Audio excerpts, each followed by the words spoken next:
Teebs and Kidphoenix podcast is now partnered with Dubby Energy. Dubby is an energy drink powder that is different from the energy providers of the past, using all natural energy from ripe coffee cherries to provide natural energy with no sugar, no calories, no artificial coloring, and no maltodextrin.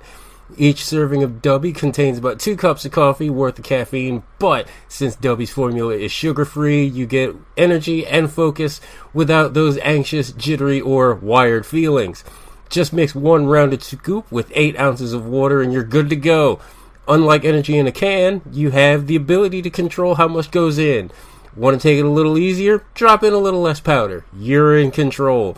Listeners to our podcast can receive 10% off their order by using promo code Teebs at checkout. Try any one of Dubby's 15 unique flavors, including cherry blossom or Japanese soda today, and experience the difference.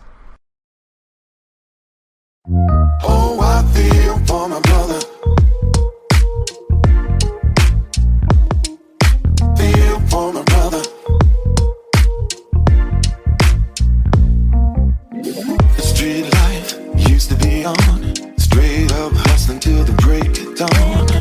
Taught me how to do wrong right. Everything inside. Hello, everyone out there. Listen, that is What not. is up? That's not. That is not zombies at your window right now. It's just Teebs and Kidphoenix here to talk about something that is very near and dear to our heart, something that is celebrating a very important birthday and anniversary this year, and something with a great new installment that I'm happy to report lives up to all the hype that this franchise is deserving of. I am of course talking about a fave topic of this particular podcast, the Resident Evil series, the 30th anniversary of Resident Evil, the release of Resident Evil 9. Let's get into this. So, can I just make a quick comment real quick? You may indeed. It is one of the few times that we have made an exception to the 25 rule. And what I mean by that is Teebs, I should say, has set an arbitrary rule where the only anniversaries we celebrate are 25 and 50 years old. Is that correct? Well, those are the only anniversaries that matter. 30-year anniversaries are nice, but they don't really mean anything. But with, as Teebs was saying, the release of Resident Evil 9 hitting Steam and store shelves, if you still go to stores and peruse store shelves. Go to a physical store, yes, you should be able to find a physical copy.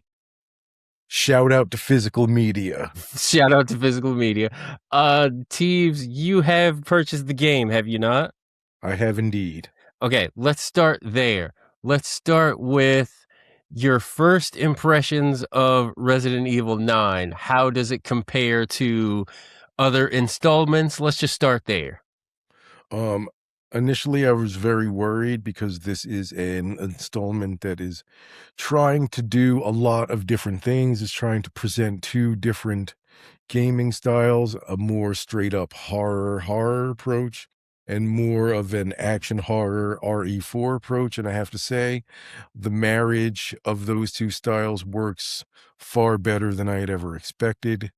It is very nice to crawl around a place with very limited ammo and barely being able to survive. And then when you come back as the other character and you're just mowing people down, it's very satisfying. I enjoyed it very much. The two stars of this game are Grace and returning from Resident Evil lore, Mr. Leon Kennedy. You forgot his middle name. Leon S. Kennedy. Leon stands for shit kicker. Leon Shit Kicker Kennedy. That's right. You were talking about the marriage between the horror and the action. Mm-hmm. I'm wondering if Resident Evil 9, when I first started hearing about the dynamics, I kind of thought this was going to be Resident Evil 6 all over again, which is not necessarily my favorite. But That you're is also saying, what I was worried about. I was worried about they would be trying to do too much with this game, and I'm happy to report that they are doing justice to each side. They're not trying to do everything at once. They are just making they're making a solid action game and a solid survival horror game. and that's not easy to pull off just Not at all. because, I mean, I feel like if there's one company that I would trust to merge multiple genres, tops of my list would probably be Konami, but like right up there is Capcom. Why would Konami be tops on your list? What have they done in the last, 10 years besides just bungle all the beloved franchises they have spent so much time creating? Well, I mean, Silent Hill was Konami, was it not? It was, but the remake was made by Bloober Team, not by Konami. So I feel like you're making that studio name up. no, Are you in fact making that up? it's called Bloober Team. That's the name of the Okay, well, the original Silent Hill game by Konami, like one of the horror best. You're more of the horror genre video game enthusiast. That's correct. Is the list still like Alien Isolation, followed by Silent Hill, followed by Resident Evil? Is that still kind of where you're at? Okay, so Silent Hill is not okay. If we're going to talk about scariest game, what are we talking about? Scariest games of all time? I'm just What are saying we from like talking about? your individual Teebs, individual hierarchy of horror video game franchises. So my hierarchy of video game franchises. Okay. For horror only.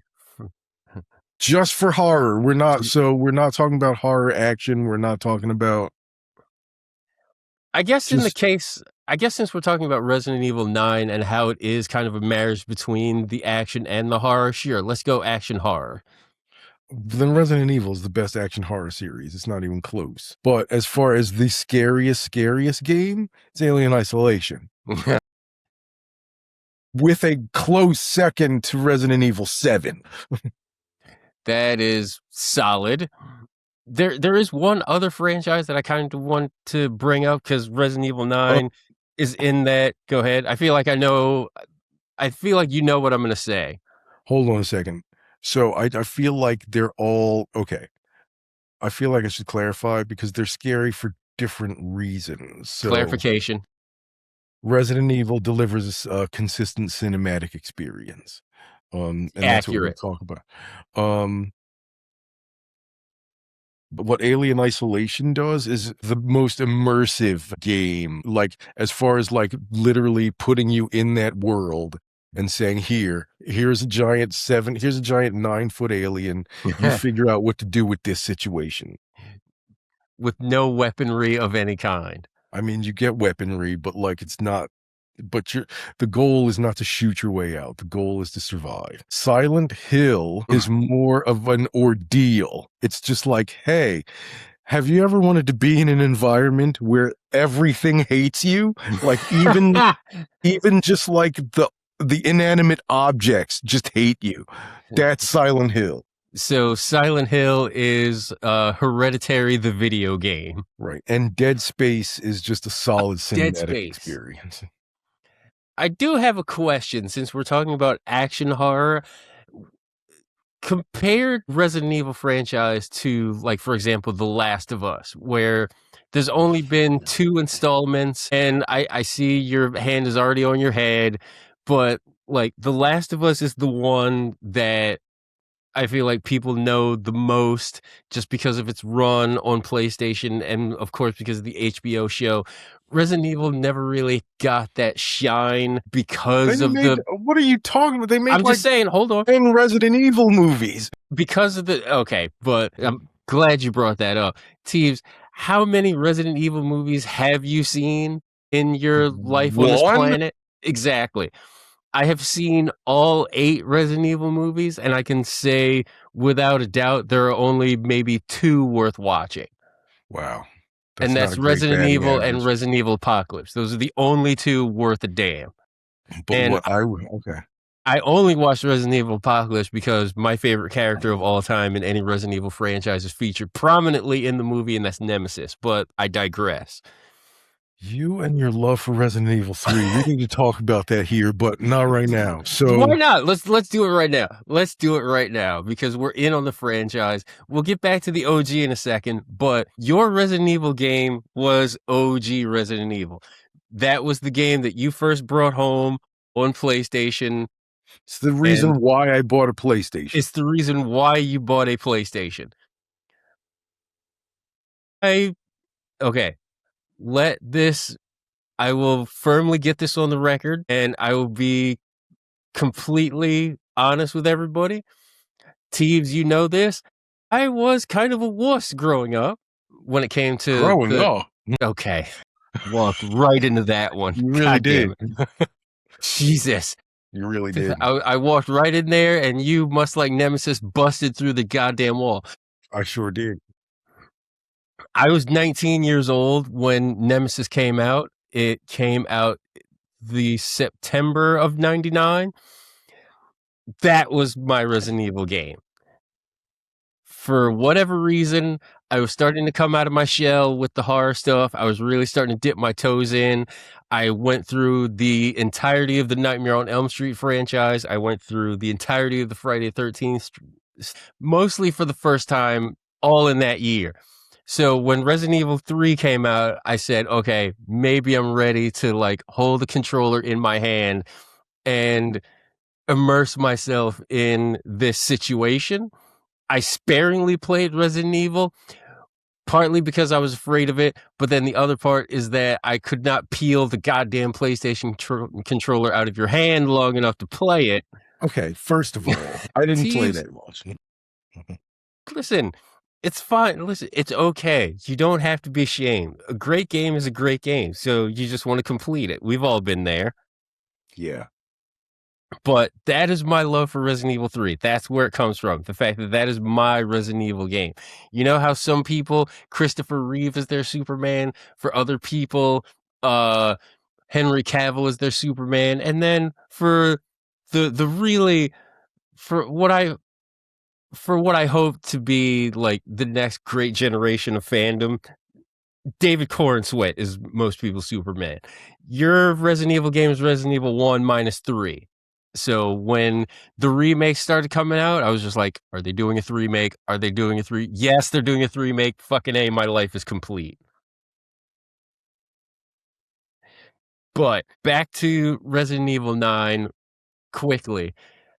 How much of the game have you completed? Have you finished it from start to finish? Or are you still working on it? Halfway through. I think I'm You're about halfway through. Now, I know your proclivities when it comes to video games.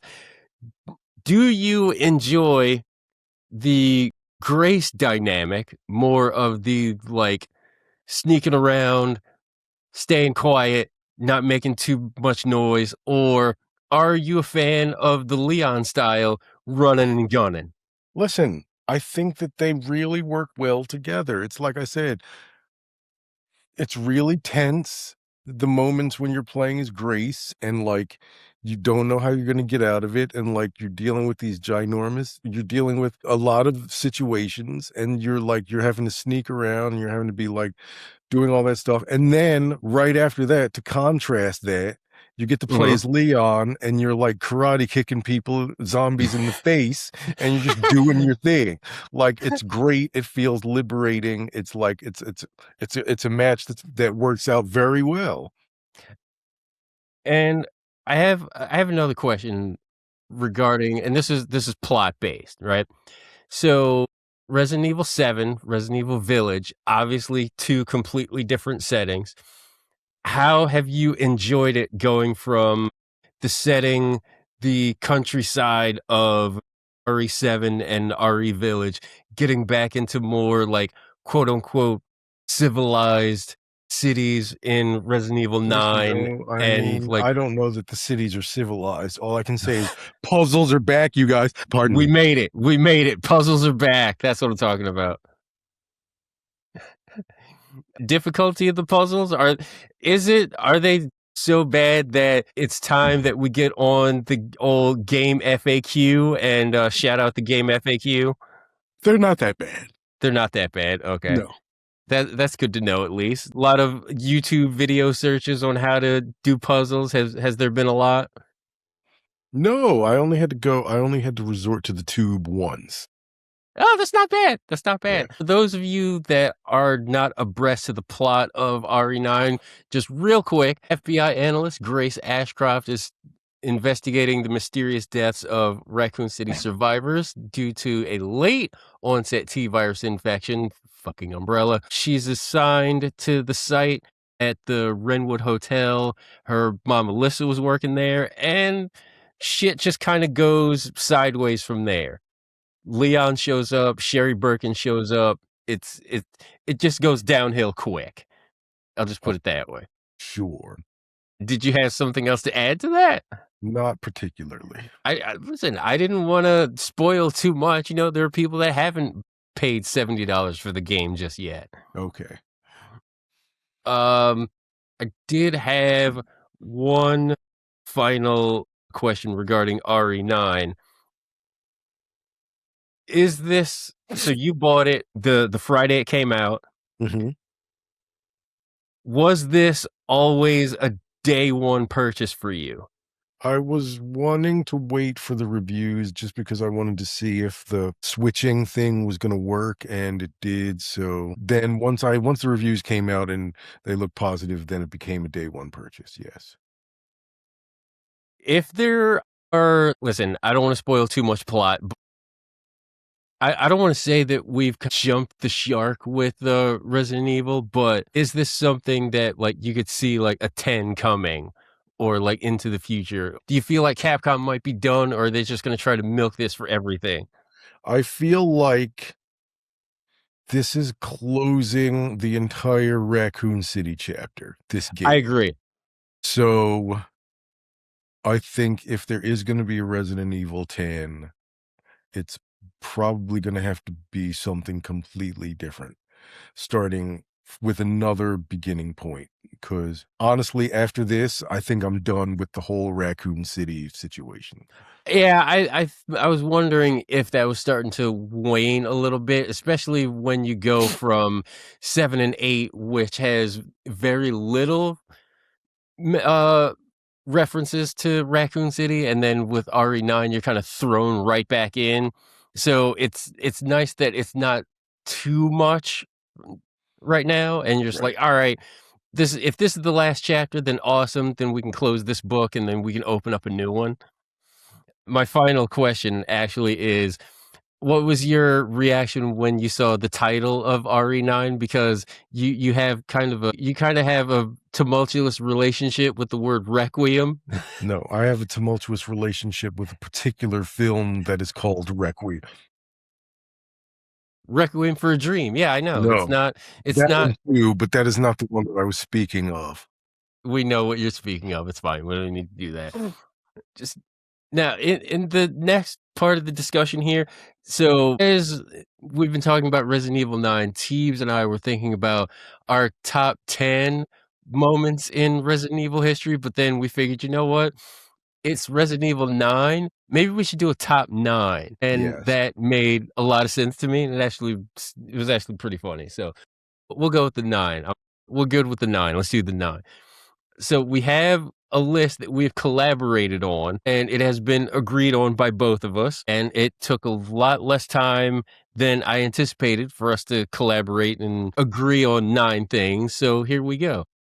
It's what are we calling this? The scariest moments, or just our favorite moments? I think we're calling this the Power 9 at 9. The Power 9 at 9. No, we're not going to call it that. No, we're not gonna call it's it just that. it's just moments. It's just Okay. some of our favorite moments from one of our favorite game series. And again, if there are items that are on R9 that are not in your list, then that's okay. You're more than welcome to start your own Yeah, go to Resident hell. Evil branded Start your own podcast. podcast. This is our list, and these are our moments. Right off the bat, the Cerberus dog from Resident Evil 1. Now, we should we should specify. Teebs, are you referring to the Cerberus dog in the intro scene to Resident No, Evil 1? Or are you talking about the time where the dog busts through the window the first time yes, in when the dog 96? busts through the window, I really hope that you were not having any confusion about that, and you're just Listen, really talking about that for podcasting purposes. some But yes, people, I'm trying to help out the listeners. That's all I'm saying. Because the dog from Resident Evil 1 could be, it's it could be moment to moment with some people. But okay, you're specifically referring to the first time the Cerberus dog busts through the window in that hallway. That first hallway where you open the door and it's just like, all right, this looks cool. This seems okay. no, Nothing's really okay. gonna happen here. So Oh here's my the god, thing. it's a zombie Doberman. What the fuck? Here's the thing. For the original Resident Evil game has uh locked cameras. It's a pre-rendered game. There's no moving camera. Everything Correct. is the camera angles are pre-rendered. So when the scene changes, this is also what makes the games feel more cinematic. So when you see it, you're seeing your character from very far away down a long corridor, and then all of a sudden a dog bursts through a window and starts attacking you.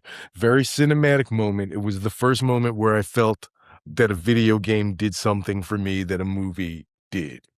So The first time the dog comes through the window, that's immediately when 5 minutes into playing the original Resident Evil, I calmly put the controller down, turn the game off, and like, this is not for me.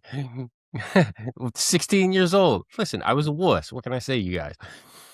Uh Speaking of that like cinematic element mhm. to the Resident Evil games, how have you kind of appreciated it as far as those cinematic styles kind of improving in these remakes that they've been doing?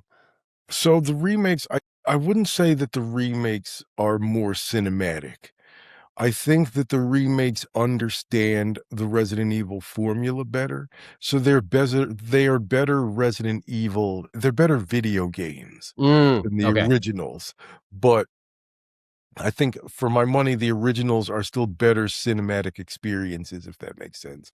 It does. And then are you also referencing some of the like full like cinematic cutscenes as well? Like for Not example, necessarily the cutscenes. What I mean when I say cinematic is I mean like I guess I should probably do a better job of defining this. yeah, it's I all right. mean I mean it feels like hmm it's Power through it. using Just it's using it's using cinema language to tell mm, you things rather than video game language or any other kind of language. that's It's the first game that actually can use cinema language like, "Oh, we're gonna get you in this scene, but we're gonna put a big dark area over here so you don't know what's gonna happen." Like there had been games in the past that had atmosphere and things like that.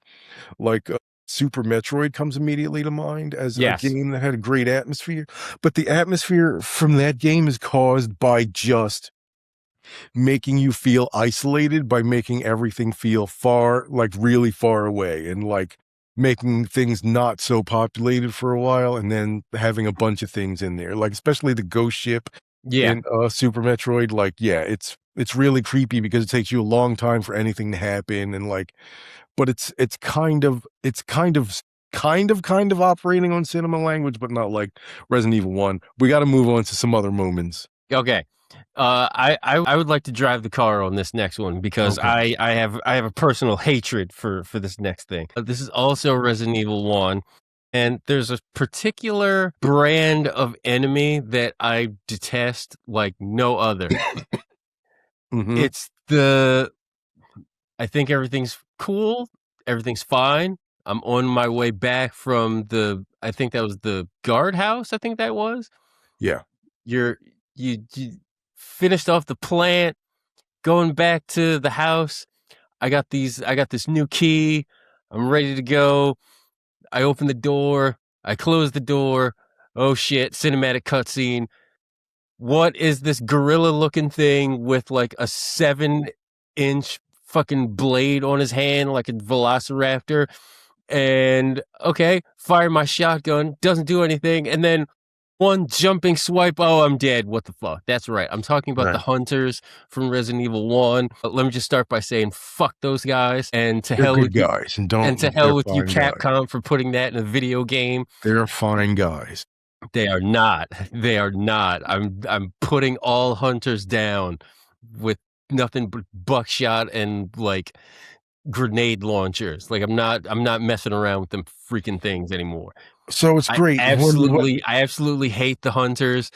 I understand that there has to be some kind of a scale up in enemies, but I do kind of feel like they went from 0 to 60 when it comes to that. Just being able to like one shot you when your health bar is at yellow. I felt that was kind of unfair. First of all, you are just a punk, and you Okay, just are not good at that's playing. That's fine. wow. I thought this was a safe space. I had no idea. No, whoever said that? No one said that.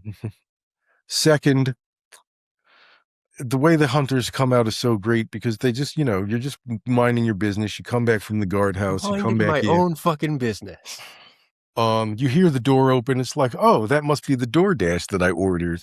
And no, it's a giant lizard-like creature. Yeah, how would we even describe that? Like, is it a lizard? It looked like gorilla. It's like a frog. Okay. It's a cross between it's a reptilian. Imagine a cross between a reptile and a gorilla.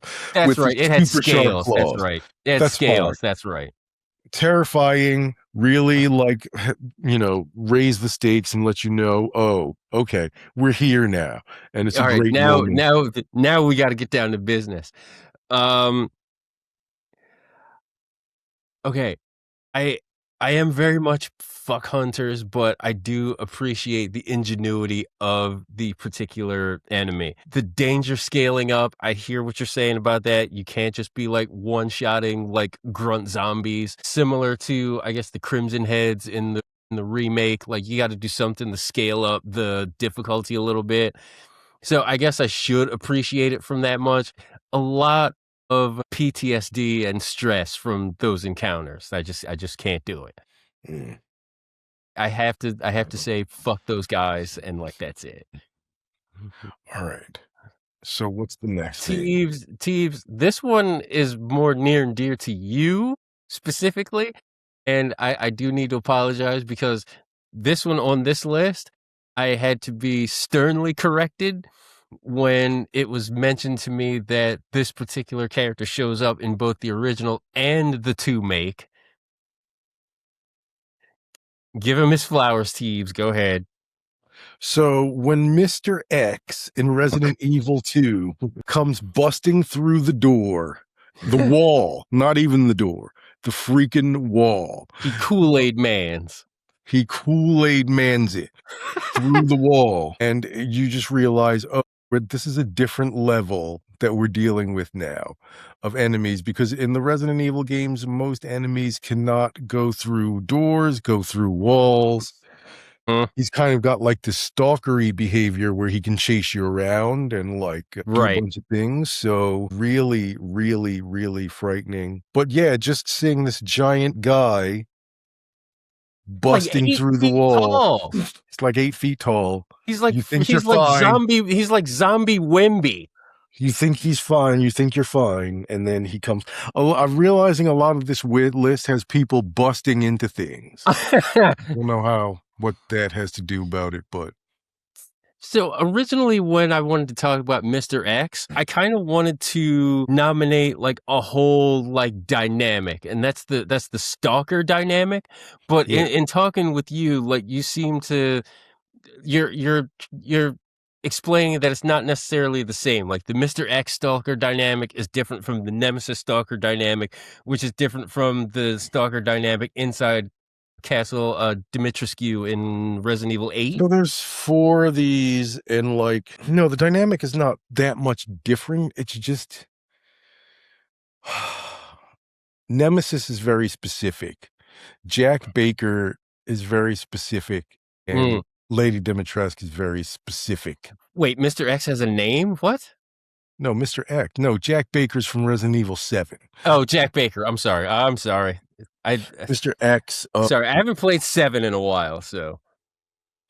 But the idea is the same. Like there's a thing, it's walking around, it's chasing you. If it sees you, it's gonna come after you and you have to run. Right. The first one that did it really well to the best effect was Mr. X in the Resident Evil 2 remake, and that's why we're mentioning it here. It is something that has been done and continues on into Resident Evil 9, and it was good. Spoiler alert. Yeah, it was really good. Okay, so I will defer to the concept that, like, because Mr. X was the genesis of the dynamic, he is going to be the representative of like how it all started. So Yeah. I'll concede that. Like, that's fair. I feel that's fair, because without Mr. X, there's no Nemesis and there's nothing after that. So Right. I'll give you that. So the next item here, like, again, this is just like, again, it's a dynamic, but at the same time, it's also like our favorite one. And it's the dynamic of any giant animal, the giant snake, the giant fucking scorpion in Resident Evil 0. But for our money, nothing is better, nothing is funnier, nothing is more terrifying than the giant freaking shark in Resident Evil 1. The goddamn shark. You're okay. Why is there a goddamn shark in the middle of underneath this mansion? What are we doing? What possible need does anybody have for a live shark just roaming around in their guardhouse? Like, are the guards just not that great at their jobs? That's immediately where I go to. Listen, I don't know what the hell is the matter with Umbrella researchers and why they think it's okay to just start shoving T-virus into any animals they can get their hands on, but like, it's not okay. And you see what happened. Your PETA is going to be called, or at least they should be called. Teebs, one of my funniest moments, like watching you do any like run through on the internet or like watching you play like in person, is Teebs will drain the containers with the sharks, and they're just flapping around. They're just minding their own business. Teebs will actively put bullets in their brains, even though they're like of no consequence. They can't hurt you anymore. They're just flapping. Teebs is all about double tapping the zombie sharks. You got to. And I'm convinced there's going to be a game where the shark is going to start walking around on 2 legs. It's going to be on their hind fins. And also, I was just about to lament in the new games. I was about to say, hey, whatever happened to giant insects and animals? But, you know, spoiler alert, there's plenty of those. They make a comeback. That's all I'll say. So Resident Evil 9, we see the comeback of the puzzles and giant animals. We like correct. that. We like this. Real quick, I have a fun little exercise. Obviously we're against the experimentation on animals, but what animal would you like to see T-virus injection in a video game where you're just like, holy shit, they injected a blank with the T-virus? That's kind of fucking scary and terrifying and also kind of cool. Yeah, I'm generally against injecting the T-virus into anything. Yeah. So I'm going to say nah. Okay, okay. How about this? How about I put it this way? Teebs, you're writer for the Resident Evil game. You're an artist for the Resident Evil game. This is a different question. Okay. The head of Capcom comes to you and he says, listen, we've had giant sharks, we've had giant snakes, we've had giant scorpions. We need a giant something for the year of our Lord 2029 or whenever Resident Evil 10 comes out. Teebs, what do you got for me? So no worm, no, that's in Code Veronica. I know, I just kind of sprung this on you. That's the beauty of podcasting. A giant crab. Hold on. Giant crab is kind of legit. No. I think that's in a game. It might actually be in a Resident Evil game. We've had giant spiders too, so that's a thing. Yeah, I don't really know. Yeah, Let me I come feel like back to they've that. Let me come back to that. okay, yeah, because I do feel like they've done some of the more terrifying stuff anyway. So it's like, Mhm. where else do you go after a giant freaking cobra? Right. Teeves, I'm gonna let you take the. I'm gonna take you. I'm gonna have you do this one because this is just amazing on like every level. What Teeves is about to say, like another one of our favorite moments here, and this is a moment going off of that like cinematic idea that we were talking about before. It's just like the immersion of, I believe this was Resident Evil 2. So we're talking about. So what we're talking about is kind of how the whole situation that happens when there's a zombie outbreak. Some people might not be able to handle it. Some people may react poorly. One Yes, of those people is Raccoon City Police Chief Brian Irons. Now, that's right. He was the police chief. Why did I think he was the mayor? he had one of his hobbies was taxidermy. He kind of thwarts your attempts to get out of the zombie infestation for lots of different reasons. Namely, number one, because he's lost his mind. Number He's two, lost his goddamn marbles. he likes practicing his taxidermy skills on young ladies, Which for young no human apparent ladies. reason. So I guess he wants to preserve their beauty and make sure that they are always, whatever. That's fine. But but one of the incredible scenes is when Claire is just trying to get out He's just of this trying to get out of. godforsaken place. And Brian Irons says, listen, he puts a gun he holds a gun on her and he says, listen, nobody's leaving my town. Everyone's gonna die. That okay, that was like, wow, this game is like really nailing the psychological breakdown of this dude. And I appreciate it. And I'm here for it. Why is it that like with any like horror franchise, there's always some like dumb ass corporation guy or some dumb ass politician like just fucking up the works. Like I mean, listen, the most devastating of which obviously is the mayor from Jaws. you people react to stressful situations differently. And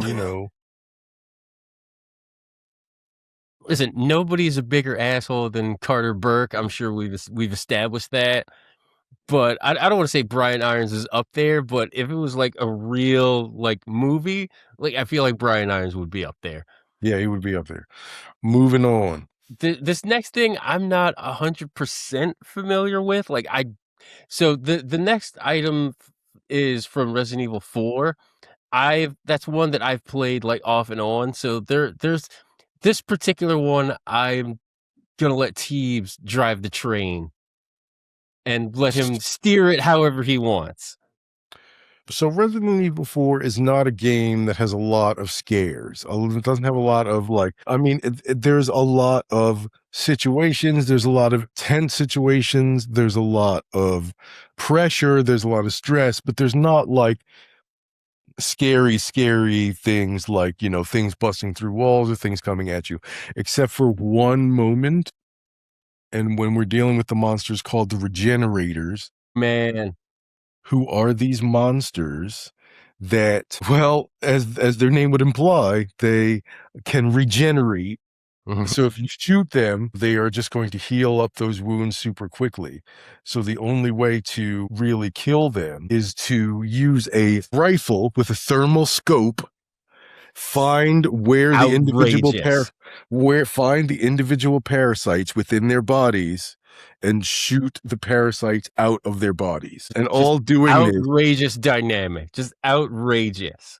doing all of this while keeping the brown out of your pants. But the thing about the Regenerators is the section in which they're introduced is so nerve racking because you don't see anything. It's just like this big like place where research was clearly going on. You see all these files about these things that like, and their abilities and what they can do, and that they can't be killed, and that you need to do these and you need to take these special measures, and then nothing shows up for a while. And then you actually see one or two of them. You're like, oh, they're wrapped up, they're in body bags. That's fine. So I don't have to worry about They're not that. going to be a problem. And then all of a sudden they're a problem. And just a really good cinematic moment. Can I get some clarity on this next thing? Yeah. This sync system from Resident Evil 6. So in Resident Evil 6, which it's not a great game, but it's not a bad game either. I think it's unfairly maligned. It's a fun game. It is fun, but like they were trying to do something different. Yeah, they were trying to do something different. So, and if there's one thing on this podcast we can appreciate it, and we've said it multiple times, we can appreciate when companies take swings and try things out. We can appreciate that. What I'm saying, the sync system, Resident Evil 6, you play 3 distinct campaigns as 3 distinct sets of characters. Right. But the stories all intertwine, and there are certain points in the story where one character's story will intersect with another character story. And I see what you're saying. So, and during the periods when they intersect, what will happen is, if you're playing your game as Leon and you happen to be in the section where Leon and Chris come together to fight something, if there's someone online who is playing the Chris section, they will join you for your Leon section, and you will be playing as another real player fighting this thing. That's a very cool idea. I don't know how well it was implemented in Resident Evil 6, but the idea is solid and very cool, and I think maybe something to be explored perhaps in a different franchise. But the idea was great, but the execution was a little bit off. The execution was fine. It's just maybe this wasn't the right type of game for it. There's other games called, that might have been it. Yeah, there's other games that kind of do to implement this system to a greater degree. So that's it. Literally any game where you log in, and like, for example, we just both of us just finished Borderlands 4, and there is an option in like any of the Borderlands games, like Borderlands 3 and 4 had this, where if you needed like help with something, like you could just randomly ask people to like join your party. And that worked. It definitely works better in like a Borderlands game than like a Resident Evil game, for example. Right. Maybe they just perfected it. I don't know. Maybe. House Benevento. Let's talk about it. Let's get into it. So House Benevento is in Resident Evil 8. This whole house, this whole goddamn house. Just I need to expel it from my retinas. Like I have nightmares thinking about walking through that. Like that one house almost swore me off Resident Evil again. I was just like, all right, this is too much. I can't. No, absolutely not. The doll babies. Also, yes.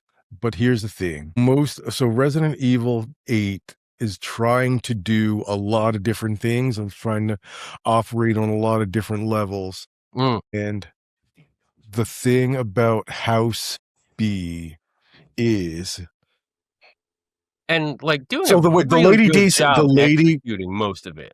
Yes, the Lady D section is about Stalker. The House Moreau section is kind of about being one big boss battle and trying to figure it out. And the House Heisenberg is like more of a straight up horror action situation. House Benevento is the one that's all about psychological, and it's really like there's a lot of creepy stuff that happens a lot of the time that you're in the dark. There's a life-size mannequin that you have to perform surgery on.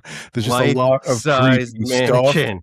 There's just a lot of creepy stuff that happens, and I won't give it away. But like, just if you're interested, just go on YouTube and look up Big Baby for Resident Evil 8. Not Glenn Big Baby Davis. You're looking for Big No, Baby you Resident Evil look 8. for Resident Evil 8, the Big Baby. That's what you're looking for, and you will see. Okay, speaking of walking around and like just being immersed in terror and fear, we have a couple of standing rules on this podcast. One of the most important, I feel, of all of our rules, especially when it comes to any kind of like zombie apocalypse or any kind of like alien situation, is that sewers are bad, sub basements are bad, don't go in them. I mean, I generally don't go in them, Teebs doesn't sometimes it can't be helped, but sometimes you have to do. Teebs doesn't go into the basement of his house, okay? That's how much. Yeah, well, I don't, because it doesn't exist, but like that's listen, I know people don't need to know the architecture of your house. I was just okay. I was just trying to make conversation. In Resident Evil 2, so Teebs can talk a little bit about the sewer in Resident Evil 2 and how that's a fucking trifling experience. No way. And then This is all you. This is your bro. Okay. So the sewers in both Resident Evil 2 and 3 are the remakes, mind you. These don't really appear in the originals. Which is it? There's a sewer in the original Resident Evil 2. There's all kinds of sewer action. Let me ask you this. Do you feel like I'm overvaluing some of these things in the remakes because the graphics are better or like the engines are better? Is that something that you feel like I might be doing? No, I think that the sewers in Resident Evil 2 are creepier than the sewers in Resident Evil 3. The sewers in the remake are better than the sewers in the original. All I would just say is I do think there's one thing that happens in the sewer in the original that's better than the remake, but in 2 or 3?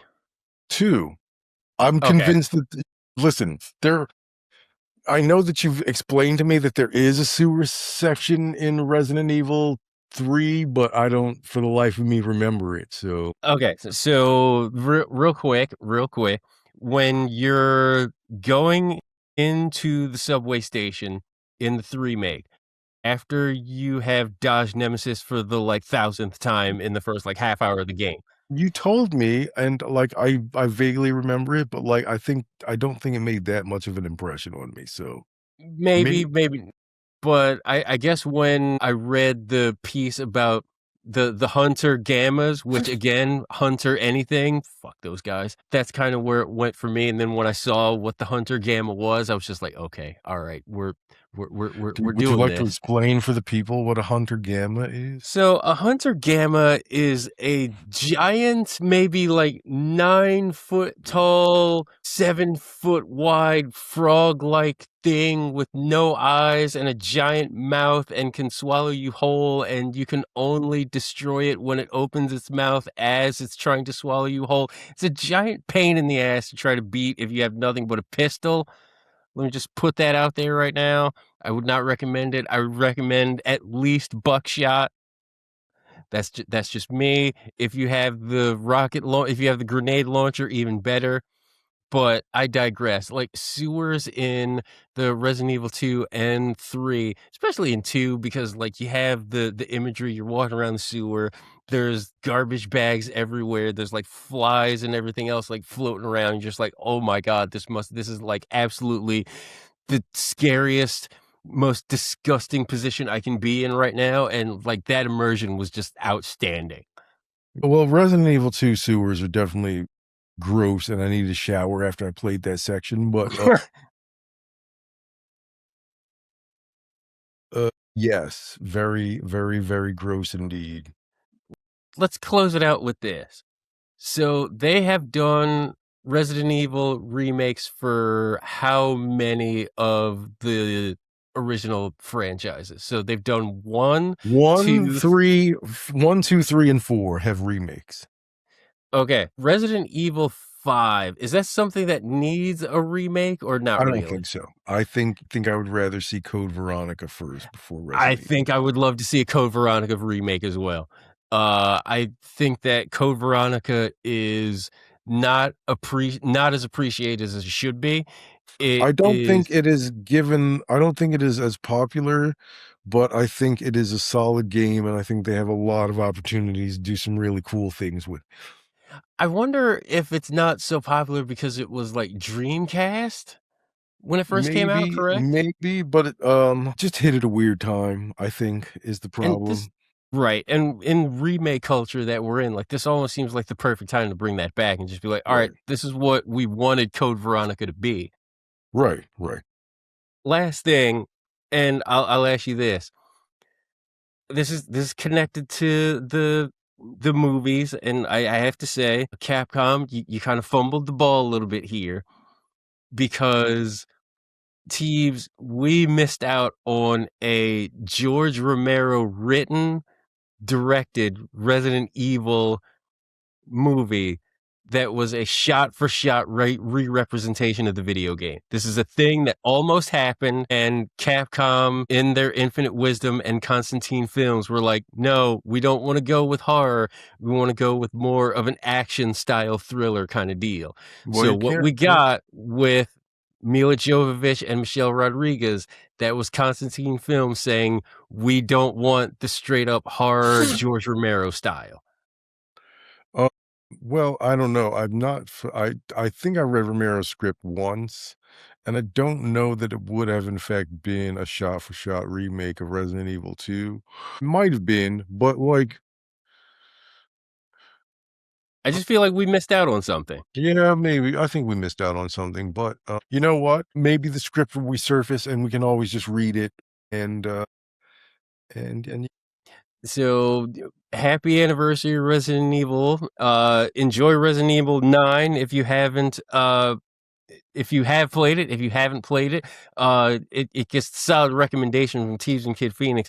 And you know that we would never steer anybody wrong when it comes to $70 worth of purchasing. Like $70 is a lot of bread. So if we recommend that it's worth $70, then it's worth throwing down 3 Andy Jacksons and an Alexander Hamilton. right. Listen, follow, like, subscribe to the podcast. We are on Apple Podcasts, Spotify, anywhere you can download podcasts. Full videos, always on YouTube as well. We're also on social media, Instagram, Facebook, X, Blue Sky, TikTok. We're all over that thing. Smoke Teebs, signals. any last minute or last notes you want to hit? Just like, Resident Evil, life in general, shit you got coming up. I know No, I got WonderCon is at the end of the month. Yeah, but there'll be a chance to talk about that. I actually need to get back to Resident Evil 9 right now, so All right, Teebs is getting wrap back in this up.